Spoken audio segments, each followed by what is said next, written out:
विद्यार्थी मित्रांनो, आज आपण सायमल्टेनियस इक्वेशन मधला शेवटचा पॉइंट डिस्कस करणार आहोत. ऍप्लिकेशन ऑफ सायमल्टेनियस इक्वेशन्स म्हणजे वेगवेगळ्या आपल्या डे टू लाईफ मधल्या उदाहरणामध्ये सायमल्टेनियस इक्वेशनचा यूज करून ते प्रॉब्लेम कसे सॉल्व्ह करू शकतो हे आपण आज पाहणार आहोत. तर यामध्ये मी पहिलं उदाहरण बोर्डवरती लिहिलेलं आहे. ते उदाहरण आपण पहिल्यांदा बघू आणि त्यानंतर मग या टाइपचे आणखी काही वेगवेगळ्या फील्डमध्ये एक्झाम्पल्स आपण सॉल्व्ह करणार आहोत. ते लक्षात घ्या की यामध्ये हे एक्झाम्पल असं आहे की two numbers differ by 3. Two numbers differ by 3 म्हणजे दोन नंबर मधला फरक किती आहे? 3 आहे. The sum of twice the smaller number and thrice the greater number is 19. The sum of twice the smaller number म्हणजे आपल्याला स्मॉलर नंबरची दुप्पट आणि ग्रेटर नंबरची तिप्पट यांची सम किती आहे? 19 आहे. ही कंडिशन दिलेली आहे. म्हणजे इथं आपल्याला जे वर्ड प्रॉब्लेम दिलेले त्या वर्ड प्रॉब्लेमचं पहिल्यांदा मॅथमॅटिकल फॉर्मेशन करता आलं पाहिजे. आणि हे बऱ्याचशा टॉपिक मध्ये आहे. अरिथमॅटिक प्रोग्रेशन मध्ये पुढचे जे तुम्हाला अल्जेब्रा मध्ये टॉपिक शिकणार आहात, अरिथमॅटिक प्रोग्रेशन, त्यानंतर क्वाड्रॅटिक इक्वेशन, इथं वर्ड प्रॉब्लेम तुम्हाला सॉल्व्ह करायचे. मग त्याच पद्धतीने हा वर्ड प्रॉब्लेम सॉल्व्ह करत असताना कोणत्या टॉपिक मध्ये आपण वर्ड प्रॉब्लेम सॉल्व्ह करत असताना पहिल्यांदा मॅथमॅटिकल फॉर्मेशन केलं पाहिजे. आणि मॅथमॅटिकल फॉर्मेशन जमलं की पुढे तुम्ही कोणत्याही मेथडनं एलिमिनेशन मेथड सॉल्व्ह करा. क्रॅमर्स रूलनं एक्झाम्पल तुम्ही हे सॉल्व्ह करू शकता. मग आता इथं स्मॉलर नंबर आणि ग्रेटर नंबर यांच्यामध्ये तुम्हाला रिलेशन इथं दिलेलं आहे. त्यामुळे पहिल्यांदा मी स्मॉलर नंबर x घेतो आणि ग्रेटर नंबर y घेतो. Let the smaller number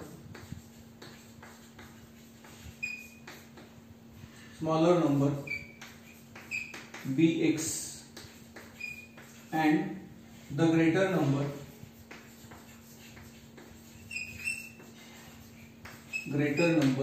be 1. आता दोन कंडिशन याच्यामध्ये. therefore from first condition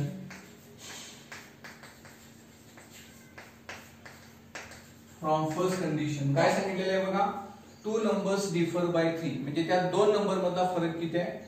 3 आहे. मग आता याच्यामध्ये ग्रेटर नंबर आपण y घेतलेला आहे. त्यामुळे y minus x is equal to काय येणार? 3. यांच्यामधला फरक किती आहे? 3 आहे. मग आपण समजा इथं ग्रेटर नंबर x घेतला असता, स्मॉलर नंबर y घेतला असता तर x मायनस y आलं असतं. आपण इथं ग्रेटर नंबर y घेतलेला आहे, स्मॉलर नंबर x घेतलेला आहे. त्यामुळे ग्रेटर नंबर मधून स्मॉलर नंबर सबट्रॅक्ट केल्यानंतर तुम्हाला काय मिळणार? 3 मिळणार. हे इक्वेशन आपण असे लिहू शकतो, that is minus x plus y is equal to 3. हे इक्वेशन 1. त्यानंतर फ्रॉम सेकंड कंडिशन बघा काय दिलेलं आहे, sum of the twice the smaller number म्हणजे स्मॉलर नंबरची दुप्पट किती होणार? 2x आणि थ्राइस द ग्रेटर नंबर म्हणजे ग्रेटर नंबरची तिप्पट म्हणजे 3y यांची सम किती आहे? 19 आहे. समजा वर्ड प्रॉब्लेम दिलेली कंडिशन जर लक्षात येत असेल तर 2-3 वेळा रीड करा, लक्षपूर्वक रीड करा आणि त्यानंतर मग तुम्हाला ते लक्षात येईल की नेमकेपणाने तुम्हाला काय दिलेलं आहे. अवघड असं काहीच नसतं. फक्त कॉन्सन्ट्रेशन तुम्ही वाचन केलं तर हे प्रॉब्लेम मॅथमॅटिकल फॉर्मेशन करणं खूप सोपं जातं. From second condition twice the smaller number that is 2x thrice the greater number that is 3y यांची सम तुम्हाला किती दिलेली आहे? 19 दिलेली आहे. आता हे दोन सायमल्टेनियस इक्वेशन सॉल्व्ह केला की तुम्हाला रिक्वायर्ड नंबर्स फाइंड आउट करता येतील. आता हे सॉल्व्ह करत असताना x चा कोएफिशिएंट तुम्ही सेम करू शकता किंवा y चा कोएफिशिएंट सेम करू शकता किंवा क्रॅमर्स रूलनं पण सॉल्व्ह करू शकता. मी एलिमिनेशन मेथड सॉल्व्ह करतो. इक्वेशन 1 मल्टिप्लाइड बाय 2 मी 2 ने मल्टिप्लाय करतो इक्वेशन 1 ला. इक्वेशन 1 मिळेल minus 2x plus 2y is equal to 6. हे इक्वेशन 3. आता इक्वेशन 2 आणि 3 ची तुम्ही ऍडिशन केला की 2x ला मायनस 2x काय होतं? कॅन्सल होतं. therefore इक्वेशन 2 प्लस 3 implies 2 आणि 3 या दोन इक्वेशनची ऍडिशन करा.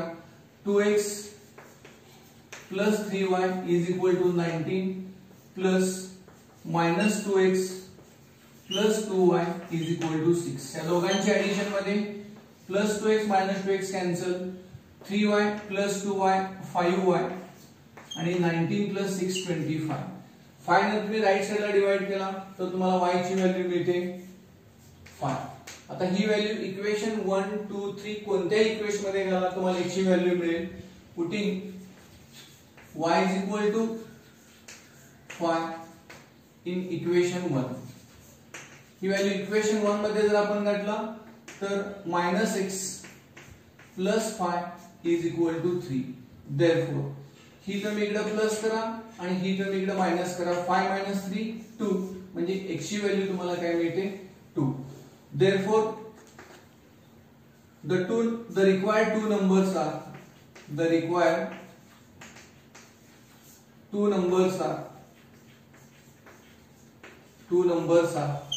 5 and 2.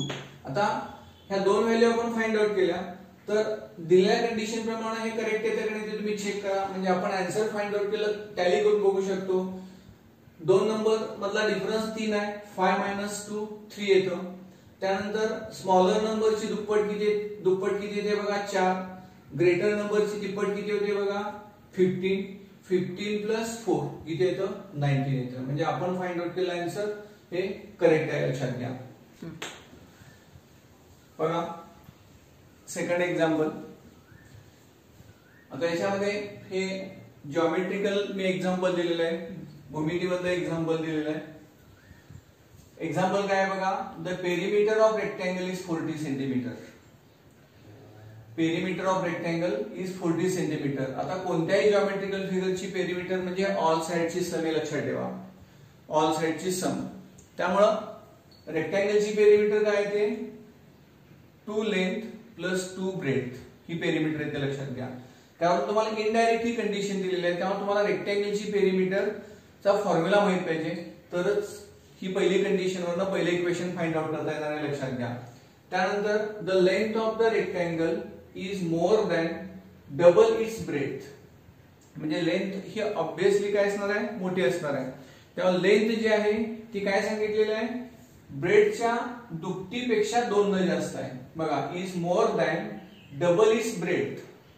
म्हणजे समजा इथं y जर ब्रेथ घेतलं तर 2y पेक्षा 2 न जास्त आहे. आणि लेंथ आपण x घेतली तर x is equal to equation काय येणार 2y + 2 येणार आहे लक्षात घ्या. मग हे दोन इक्वेशन आपण फॉर्म केलं तर आपण कोणत्याही मेथडनं सॉल्व्ह करू शकतो. तर आपण इथं पहिल्यांदा असं घेऊ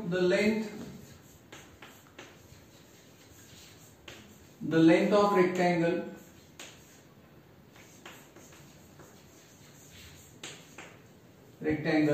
be x centimeter and breadth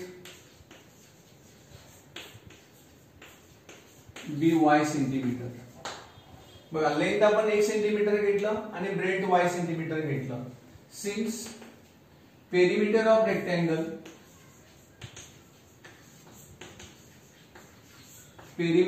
rectangle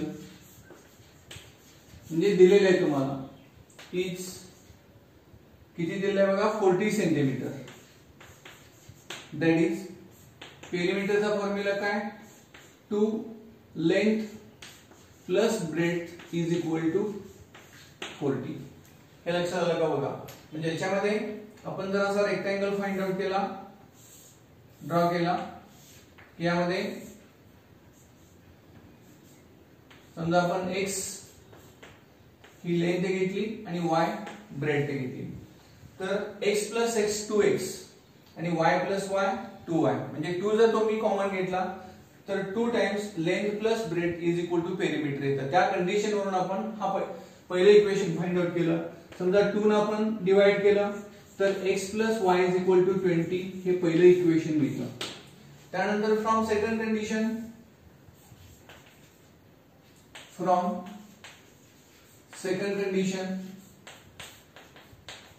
condition काय दिलंय बघा length of the rectangle is more than double its breadth by 2. म्हणजे ब्रेथच्या दुप्पटीपेक्षा 2 न जास्त आहे. हे लक्षात आलं का बघा. म्हणजे हे equation 2.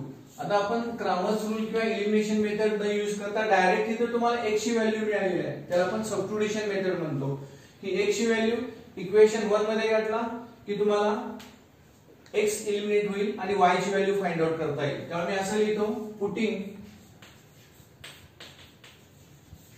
The value of x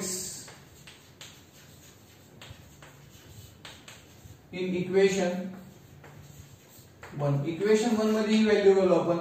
therefore equation 1 implies x च्या ठिकाणी 2y + 2 + y आहे तसं ठेवा is equal to 20. 2y + y 3y हे 2 राइट साइडला मायनस करा 18 येतं आणि y ची व्हॅल्यू तुम्हाला काय मिळते 6. आता याच्यावरून x ची व्हॅल्यू फाइंड आउट करा. देअरफॉर y ची व्हॅल्यू मी इक्वेशन 2 मध्ये घालतो.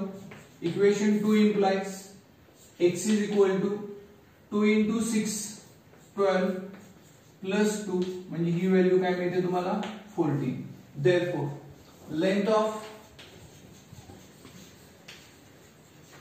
Length of rectangle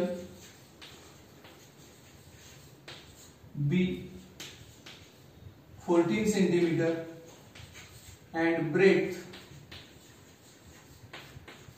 is 6 centimeter. आता आपण टॅली करून बघू या दिलेल्या कंडिशन प्रमाणे करेक्ट आहे का नाही ते.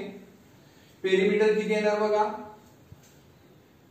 14 × 2 = 28 आणि 6 × 2 = 12. 12 अधिक 28 किती मीटर 40 मीटर 40 मीटर. आणि दुसरी कंडिशन दिली आहे ती कंडिशन आपण चेक करू. लेंथ म्हणजे 14 सेंटीमीटर हे ब्रेडच्या दुपटीपेक्षा 2 जास्त आहे की नाही ते बघा.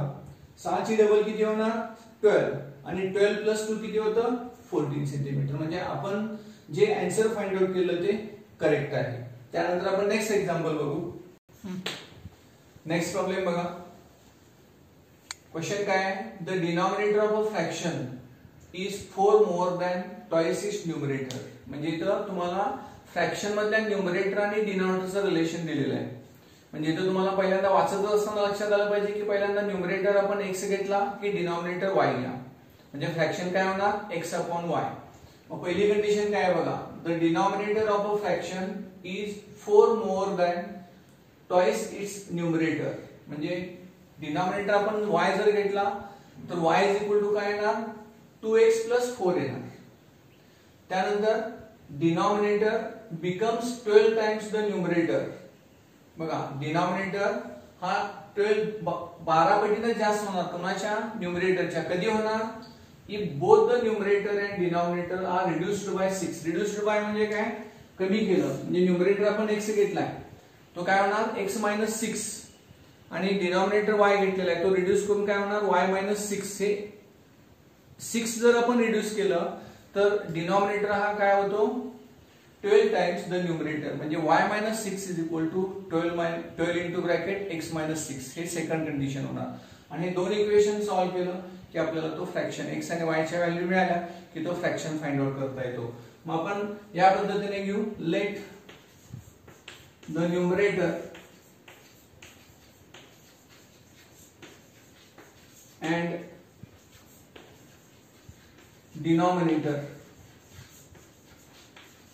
of fraction B x and y respectively. आपण न्यूमरेटर x घेतला आणि डिनॉमिनेटर y घेतला. therefore the fraction काय होणार बघा. therefore the fraction is equal to x/y. आता from first condition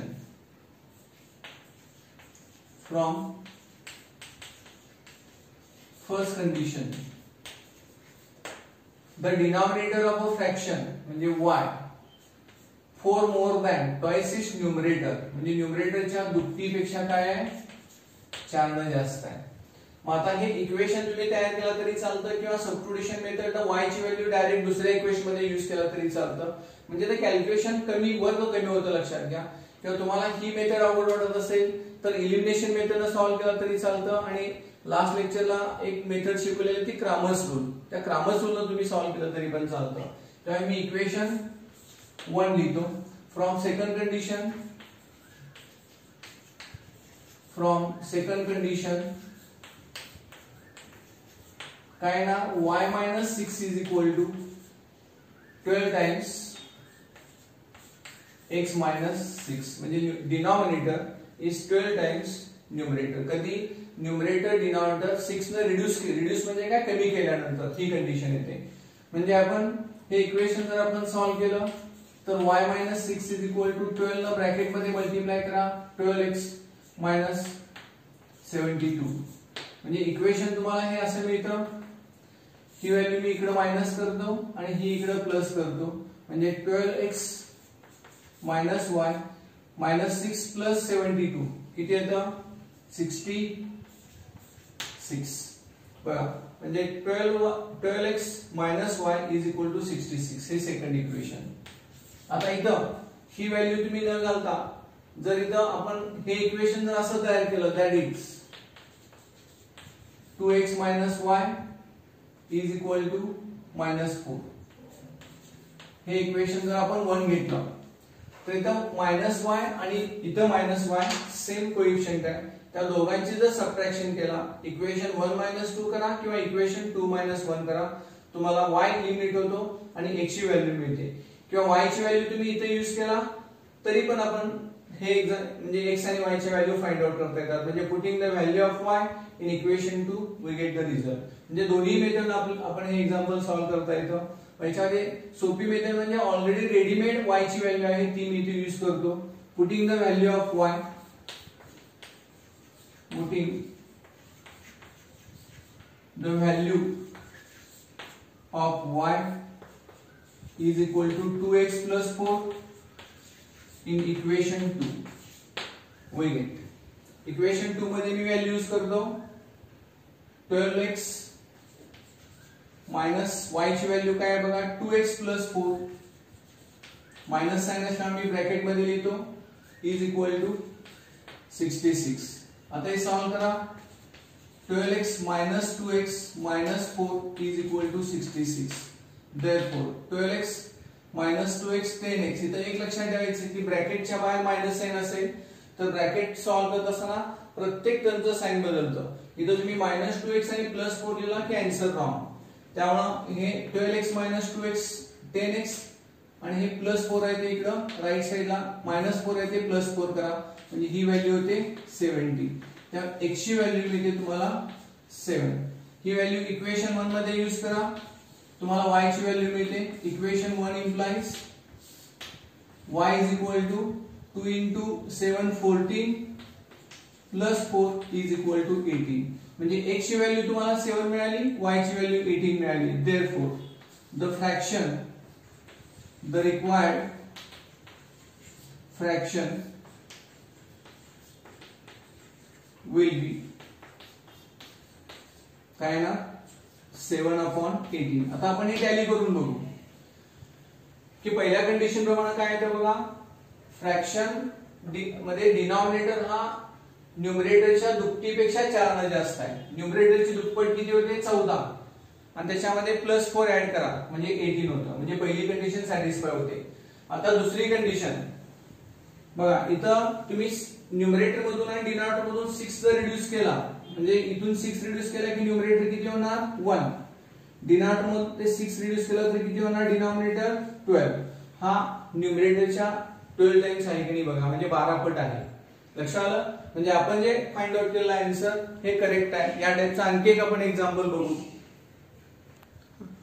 बघा वर्ड प्रॉब्लेम आता जो सॉल्व्ह केला तो बोर्डाला याच वर्षी विचारलेला आहे 2020 ला. आता यामध्ये आणखी याच वर्षी बोर्डाला एक वेगळ्या टाइपचा क्वेश्चन नंबर 5 मध्ये विचारलेला होता. तो क्वेश्चन आपण सॉल्व्ह करू आणि त्यानंतर मग तुम्ही टेक्स्ट बुक मधले सॉल्व्ड अनसॉल्व्ड प्रॉब्लेम सेट मध्ये प्रॅक्टिस सेट मध्ये वर्ड प्रॉब्लेम सॉल्व्ह करा. तुम्हाला जुन्या टेक्स्ट बुक मध्ये पण एक्झाम्पल मी सॉल्व्ह करायला सांगितलेले. हे सगळे एक्झाम्पल सॉल्व्ह करा आणि त्याच्यामध्ये काय प्रॉब्लेम असेल तर तुम्ही तो डाऊट विचारू शकता. यामध्ये तो क्वेश्चन कसा विचारलेला आहे बघा. Convert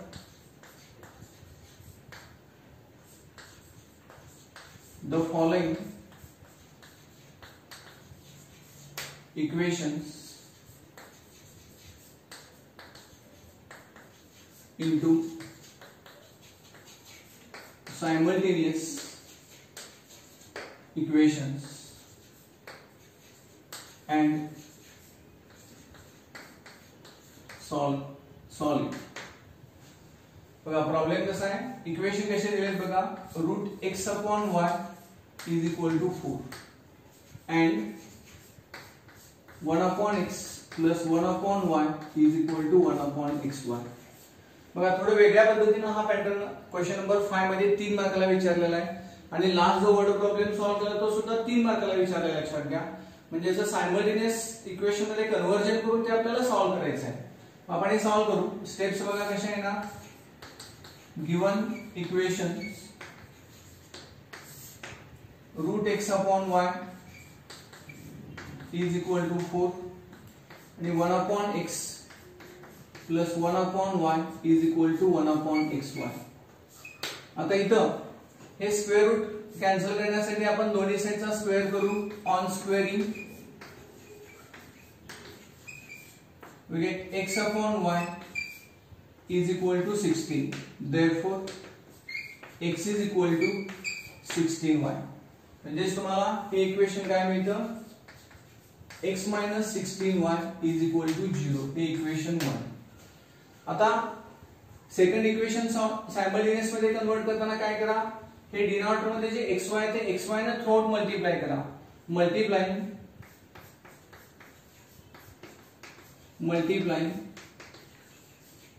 bye xy. xy ने जर आपण मल्टिप्लाय केलं तर काय होणार बघा. xy upon x plus xy upon y is equal to xy upon xy. इथे xy ला xy कॅन्सल, इथे y ला y कॅन्सल, इथे x ला x कॅन्सल. म्हणजे remaining part y plus x is equal to 1. That is we get second equation x plus y is equal to 1. हे equation 2. आता हे दोन इक्वेशन आपल्याला सॉल्व्ह करायचे. ह्या दोघांची जर तुम्ही सबट्रॅक्शन घेतला x कॅन्सल होतो, y ची व्हॅल्यू मिळते. Equation 1 minus 2 implies x minus 16y is equal to 0 minus x plus y is equal to 1. Sign change करा. x ला minus x cancel, minus 16y minus y minus 17y is equal to 0 minus 1 minus 1. Therefore y is equal to 1 upon 17. दोन्ही साइडचा minus sign cancel करा. आता ही value equation 1 मध्ये किंवा 2 मध्ये घाला. Putting y is equal to 1 upon 17 in equation 2. Equation 2 मध्ये आपण घालू. we get x plus 1 upon 17 is equal to 1. Therefore x is equal to 1 minus 1 upon 17. Therefore x is equal to 17 minus 1 16 upon 17. Therefore we get x is equal to 16 upon 17 and y is equal to 1 upon 17. हे आपलं solution मिळालं. म्हणजे याच्यामध्ये हा problem सुद्धा last इयरला आताच 2020 ला बोर्डाला विचारलेला क्वेश्चन आहे. या पद्धतीने वेगळ्या टाइपचे क्वेश्चन्स क्रिएटिव्हिटी मध्ये क्वेश्चन नंबर 5 मध्ये एक्झाम्पल विचारला जाऊ शकतो. कोणत्याही टॉपिक वरती तो क्वेश्चन विचारला जाऊ शकतो. त्यामुळे या टाइपची आपण प्रॅक्टिस वर्षभर करणार आहोतच. पण आता आपल्याला या simultaneous equation in two variable मध्ये जे जे पॉइंट्स आपण बघितलेले आहेत त्या प्रत्येकाचा स्टडी व्यवस्थितपणे करा. सॉल्व्ड एक्झाम्पल सॉल्व्ह करा. प्रॅक्टिस मधले एक्झाम्पल सॉल्व्ह करा. प्रॉब्लेम सेट मध्ये सगळेच्या सगळे प्रॉब्लेम सॉल्व्ह करा. त्यानंतर जुनं पुस्तक की तुम्हाला सांगितलेलं आहे ते रेफर करा. कारण याच्यामध्ये तुमच्या बुक्स मध्ये वर्ड प्रॉब्लेम खूप कमी दिलेले आहेत आणि त्या बुक मध्ये प्रॉब्लेम जास्त आहेत. त्यामध्ये सुद्धा प्रॉब्लेम सॉल्व्ह करा. जे जे काय सॉल्व्ह होतात ते ठीकच आहे. जे सॉल्व्ह होत नाहीत ते मला तुम्ही डाऊट विचारू शकता. पुढच्या लेक्चर मध्ये आपण याच पेपर मधला मॅथमॅटिक्स 1 मधला आणखी एक सोपा टॉपिक, अतिशय सोपा टॉपिक आपण सुरू करू की आपल्या डे टू लाईफ मध्ये जे जे एक्सपेरिमेंट आपण घेतो त्या एक्सपेरिमेंट वरती अतिशय इंटरेस्टिंग टॉपिक आहे आणि त्या टॉपिकचं नाव आहे तो प्रोबॅबिलिटी. आणि तो प्रोबॅबिलिटी टॉपिक आपण नेक्स्ट लेक्चरला स्टार्ट करू. थँक्यू.